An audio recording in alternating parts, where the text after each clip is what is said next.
Hello दोस्तों, my name is Pramod Kumar. Welcome to NITI science classes. कल आपको वेक्टर के क्लास में मैं बताया था कि मैथमेटिकल मेथड गणितीय विधि को किस प्रकार से सोल्व कराया जाता है। ठीक है, आज इस वीडियो के माध्यम से आपको वेक्टर का जो मेथड आया था मैग्नीट्यूड निकालने का या डायरेक्शन निकालने का, उसका अलग अलग बताएंगे कि जब दो वेक्टर दोनों एक साथ चलेगा तो क्या होगा, दोनों एक दूसरे के विपरीत जाएगा तो क्या होगा, दोनों एक दूसरे के लंबवत जाएगा तो क्या होगा और उसका दिशा क्या होगा, ये निकालने का पूरा मेथड बताऊंगा और एक दो इससे रिलेटेड मैं न्यूमेरिकल बताऊंगा। ठीक है, तो स्टार्ट करते हैं। तो कल जो फॉर्मूला आया था किसी भी दो वेक्टर का मैग्नीट्यूड या परिमाण निकालने के लिए R vector equal to root under P vector का स्क्वायर प्लस क्यू वेक्टर का स्क्वायर प्लस 2pq और कॉस थीटा आया था। ये क्या था? आर किसी भी दो वेक्टर का मैग्नीट्यूड या परिमाण हम इस प्रकार से निकालते थे। ठीक है, और ये तो आया था मैग्नीट्यूड और परिमाण का आया था। अब कल ये बताए थे आपको कि किस प्रकार से डायरेक्शन निकाला जाता है। तो इसके लिए बताए थे हम कि tan alpha equal to Q sine theta by A plus मतलब p plus Q cos theta. ये बताए थे कल कि ये क्या था, ये था डायरेक्शन निकालने के लिए, मतलब दिशा बता रहा था। किसी भी दो वेक्टर का अगर दिशा निकालना है मतलब डायरेक्शन निकालना है तो इस फॉर्मूला का यूज करेंगे, और किसी भी दो वेक्टर का मैग्नीट्यूड या परिमाण निकालना है तो इस फॉर्मूला का यूज करेंगे। अब बात है कि इसका मान लिया जाए, केस नंबर फर्स्ट, कि मान लिया जाए कि दो वेक्टर है और दोनों वेक्टर एक दूसरे के साथ चल रहा है, मतलब ये वेक्टर P और ये वेक्टर Q, दोनों वेक्टर एक दूसरे के साथ चल रहा है, मतलब समानांतर जा रहा है, मतलब पैरेलल जा रहा है। तो दो वेक्टर जब एक दूसरे के पैरेलल जाएगा, ठीक है, मतलब समानांतर जाएगा, तो उस समय थीटा का वैल्यू कितना लेते हैं? 0 डिग्री। क्यों लेते हैं 0 डिग्री? मान लीजिए कि दो व्यक्ति दोनों एक दूसरे के साथ जा रहा है तो दोनों के बीच में कोण कितना आएगा? 0 डिग्री आएगा। तो इसमें क्या करते हैं हम, परिमाण वाले फॉर्मूला में थीटा का वैल्यू 0 डिग्री पुट कर देते। तो R equal to root under P vector का स्क्वायर प्लस क्यू वेक्टर का स्क्वायर प्लस 2pq और कॉस 0 डिग्री। ठीक है, तो R vector equal to root under P vector का स्क्वायर और प्लस क्यू वेक्टर का स्क्वायर, और कॉस 0 डिग्री का वैल्यू कितना होता है? 1 होता है। तो इसका वैल्यू 1, तो आ गया प्लस 2pq। तो ये बन गया आर वेक्टर इजकल टू, ये बन गया रूट अंडर पी वेक्टर और प्लस क्यू वेक्टर का होल स्क्वायर। ठीक है, अब ये रूट को इधर लेके आ गए, तो ये रूट या स्क्वायर आपस में क्या हो गया? कट भी गया। तो R vector equal to P vector plus Q vector. तो जब दो वेक्टर एक दूसरे के समानांतर जाए या एक दूसरे के जब साथ चलेगा तो दोनों वेक्टर को हम लोग क्या कर देंगे? सम कर देंगे, वो इसका परिमाण बता देगा, मैग्नीट्यूड को बता देगा। तो ये पहला केस था। अब इससे रिलेटेड हम डायरेक्शन का बात कर लेते हैं। ठीक है, तो डायरेक्शन का बात करते हैं तो यहाँ पे इसका फॉर्मूला लिख देते हैं, tan alpha equal to Q sine theta और by p plus Q cos theta. अब बात करते हैं कि जब दो वेक्टर दोनों साथ में चल रहा है, तो दोनों साथ में जब चल रहा है तो उसका बात कर लेते हैं डायरेक्शन का, मतलब दिशा का। तो ये तो आ गया, परिमाण आ गया इसका इतना। तो उस समय थीटा का वैल्यू कितना रखना पड़ेगा? 0 डिग्री। दिशा का बात कर रहे हैं तो tan alpha equal to Q sine 0 degree और plus p plus Q cos 0 degree. Sine 0 degree का वैल्यू कितना होता है? 0 डिग्री होता है। तो उस समय tan अल्फ़ा का वैल्यू कितना हो गया? 0 डिग्री। तो अल्फ़ा कितना आ गया? 0 डिग्री। तो जब दो वेक्टर एक दूसरे के साथ चलेगा पहला चलेगा तो उसका परिमाण जो आएगा P प्लस क्यू, और इसका डायरेक्शन जो आएगा, दिशा जो आएगा, मतलब कोण जो बनाएगा वो कितने डिग्री का बनाएगा, 0 डिग्री का। तो ये पहला केस हुआ। अब बात करते हैं दूसरा केस, केस नंबर 2।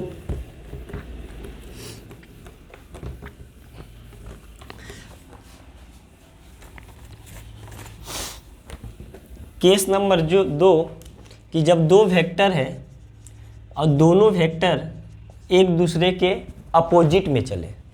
अपोजिट का मतलब उल्टा, ठीक है। एक वेक्टर इधर P जा रहा है और एक इधर Q जा रहा है, तो दोनों एक दूसरे के क्या चल रहा है, अपोजिट चल रहा है। तो अपोजिट चलने का मतलब हुआ कि दोनों के बीच में एंगल कितना बना रहा है, 180 डिग्री। दोनों के बीच में एंगल कितना बन गया, 180 डिग्री। तो इसका सबसे पहले हम निकाल लेते हैं परिमाण, मतलब मैग्नीट्यूड। तो R vector equal to root under P vector का स्क्वायर प्लस Q वेक्टर का स्क्वायर प्लस 2PQ और कॉस थीटा। तो थीटा का वैल्यू कितना रख दें, 180 डिग्री। तो R vector equal to root under P vector का स्क्वायर प्लस Q वेक्टर का स्क्वायर प्लस 2PQ और कोस 180 डिग्री का वैल्यू कितना होता है, कोस 180 डिग्री का वैल्यू -1 होता है, तो -1। तो ये आ गया R vector equal to root under P vector का स्क्वायर प्लस Q वेक्टर का स्क्वायर प्लस और माइनस 2PQ, ठीक है। तो ये फॉर्मूला बन गया R vector equal to root under A square plus B square minus 2AB, तो A माइनस B का होल स्क्वायर, तो P vector minus Q vector का होल स्क्वायर। स्क्वायर और रूट हटेगा तो आर वेक्टर इजकल टू आ गया P minus Q। तो जब दो वेक्टर एक दूसरे के अपोजिट जाएगा, विपरीत जाएगा, तो दोनों वेक्टर को आपस में क्या कर देंगे, सब्ट्रैक्ट कर देंगे, माइनस कर देंगे, ठीक है। अब इसका बात कर लेते हैं हम लोग डायरेक्शन, दिशा का। तो tan alpha equal to Q sine theta और by P plus Q cos theta. Theta का वैल्यू कितना रखना पड़ेगा, 180 डिग्री। तो थीटा का वैल्यू 180 डिग्री रख दिए। तो tan alpha equal to Q sine 180 degree और by P plus Q cos 180 degree. Sine 180 degree का वैल्यू कितना होता है, साइन पाई का वैल्यू होता है 0। तो साइन पाई का वैल्यू 0, तो साइन पाई का वैल्यू 0 का मतलब हुआ कि इसका tan अल्फ़ा जो आएगा ये 0, तो पूरा का पूरा क्या बन गया, 0 बन गया। तो tan अल्फ़ा इजकल टू 0, तो alpha equal to tan inverse 0। तो जब दो वेक्टर एक दूसरे के विपरीत जाएगा, मतलब एक दूसरे के उल्टा जाएगा, तो दोनों का परिमाण या मैग्नीट्यूड जो होगा R vector equal to P vector minus Q vector, और इसका जो डायरेक्शन आया, दिशा आया, वो आया 0, ठीक है। अब बात करते हैं जब दो वेक्टर है, केस नंबर 3, जब दो वेक्टर है और दोनों वेक्टर एक दूसरे के लंबवत मतलब परपेंडिकुलर जाएगा तो क्या होगा। तो केस नंबर 3 है कि एक दूसरे के लंबवत मतलब परपेंडिकुलर। केस नंबर 3 कि जब दो वेक्टर है, मान लीजिए कि ये P वेक्टर और ये Q वेक्टर, ये P वेक्टर और एक दूसरा Q वेक्टर, दो वेक्टर है, तो दोनों वेक्टर एक दूसरे के लंबवत है, मतलब बीच में कोण कितना बना रहा है, 90 डिग्री। तो इसका परिमाण का बात कर लेंगे तो R equal to root under P vector का स्क्वायर प्लस Q वेक्टर का square plus 2PQ cos theta. Theta का वैल्यू कितना रखना पड़ेगा, 90 डिग्री। तो R vector equal to root under P vector का स्क्वायर प्लस Q वेक्टर का square plus 2PQ और cos 90 का वैल्यू कितना होता है, cos 90 का वैल्यू हो जाता है 0 डिग्री। तो cos 90 0, तो ये पूरा का पूरा क्या बन गया, 0।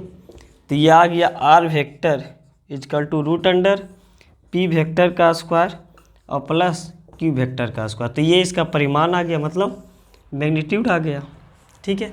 ऐसे भी ये ट्रायंगल को जब पहला का टेल से दूसरा का हेड जब जोड़ेंगे 90 डिग्री अगर होगा तो रूट अंडर क्या बनेगा, P वेक्टर का स्क्वायर प्लस Q वेक्टर का स्क्वायर, ट्रायंगल लॉ से, त्रिभुज के नियम से। अब बात करते हैं इसका डायरेक्शन का। मतलब दिशा का, तो tan alpha equal to Q sine theta और by P plus Q cos theta. अब थीटा का वैल्यू कितना रखें 90 डिग्री, तो tan alpha equal to Q sine 90 degree plus P plus Q cos 90 degree. और साइन 90 डिग्री का value कितना होता है 1, कॉस 90 डिग्री का वैल्यू कितना होता है 0। तो tan alpha equal to Q by P, मतलब alpha equal to tan inverse Q by P. तो ये 3 फॉर्मूला था जो कि तीनों के तीनों हम ड्राइव कर दिए हैं परिमाण और डायरेक्शन से निकाल के।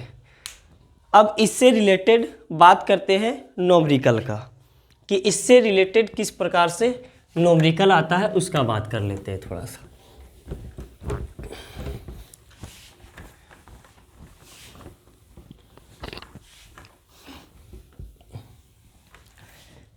तो क्वेश्चन नंबर फर्स्ट है, मान लिया जाए, ठीक है, एक बॉडी है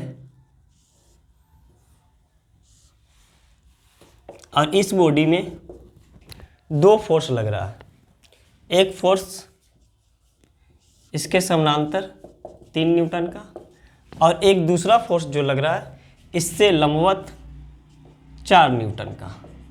तो आपसे पूछा गया कि इसका रिजल्टेंट मतलब इसका मैग्नीट्यूड या परिमाण क्या होगा। तो हम जानते हैं कि R vector equal to root under P vector का स्क्वायर प्लस क्यू वेक्टर का square plus 2pq cos theta. अब दोनों के बीच में कोण कितना है 90 डिग्री, मतलब थीटा का वैल्यू हम लोग कितना रख दिए 90 डिग्री। तो आर वेक्टर पी वेक्टर कितना है, पी वेक्टर मतलब एक को क्यू मान लें, तो 3 का स्क्वायर, क्यू कितना हो गया 4 का स्क्वायर प्लस 2 गुने 3 गुने 4, कॉस 90 का वैल्यू 0। तो ये पूरा का पूरा टर्म कितना बन गया 0 बन गया। तो R vector equal to root under 3 तिया 9 और प्लस 16, तो रूट अंडर 25, मतलब 5 न्यूटन का बल लगेगा। इसमें कितना न्यूटन का बल 5 न्यूटन का बल लग रहा है। अब इसका बात कर लेते हैं कि इसका डायरेक्शन क्या होगा, मतलब दिशा।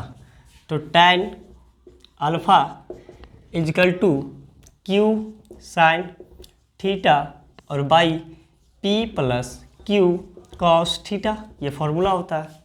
यहाँ थीटा का वैल्यू दोनों के बीच में कितना है 90 डिग्री है, तो थीटा का वैल्यू 90 डिग्री रख लेते हैं। तो tan alpha equal to Q sine 90 degree by P plus Q cos 90 degree. Sine 90 degree का वैल्यू कितना 1, कॉस 90 डिग्री का वैल्यू कितना 0। तो tan अल्फ़ा, क्यू क्या था पी इसको माने थे हम लोग, क्यू कितना माने 4, तो 4 साइन 90 का वैल्यू 1 बाई पी कितना है 3, और ये तो पूरा 0 बन गया मतलब 4/3। तो tan अल्फ़ा इजकल टू 4/3, तो अल्फ़ा इजकल टू कितना आ गया tan इनवर्स 4/3। तो एक ही बॉडी में एक इस तरह का फोर्स लग रहा है, एक इस तरह का फोर्स लग रहा है, तो मतलब नेट फोर्स जो आएगा ये कितना पे बनेगा, एंगल कितना बनेगा tan इनवर्स 4/3, ये एंगल बनेगा। ठीक है, इसी तरीके से क्वेश्चन है। नेक्स्ट क्वेश्चन,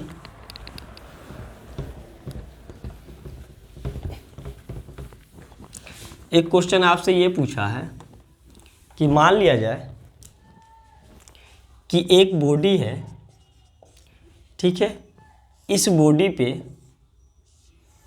2 फोर्स लग रहा है, इस बॉडी पे 2 प्रकार का फोर्स लग रहा है, और जो बॉडी पे फोर्स लग रहा है वो फोर्स का मैग्नीट्यूड और दूसरा बॉडी के फोर्स का मैग्नीट्यूड बराबर है रिजल्टेंट फोर्स का। मतलब इस बॉडी पे कहना का मतलब कि ये बॉडी पे एक फोर्स लग रहा है F1 इस तरीके का, एक दूसरा फोर्स लग रहा है F2, मान लिया जाए कि किसी एंगल पे भी हो सकता है, ये F2, ठीक है, 2 फोर्स लग रहा है इसमें। अब बोल रहा है कि F1 इक्वल टू F2, मतलब दोनों के दोनों फोर्स एक दूसरे के बराबर है, इक्वल है, और ये दोनों फोर्स जो है इसके रिजल्टेंट के भी बराबर है। तो बोल रहा है क्वेश्चन में कि थीटा क्या होगा, थीटा का वैल्यू क्या होगा।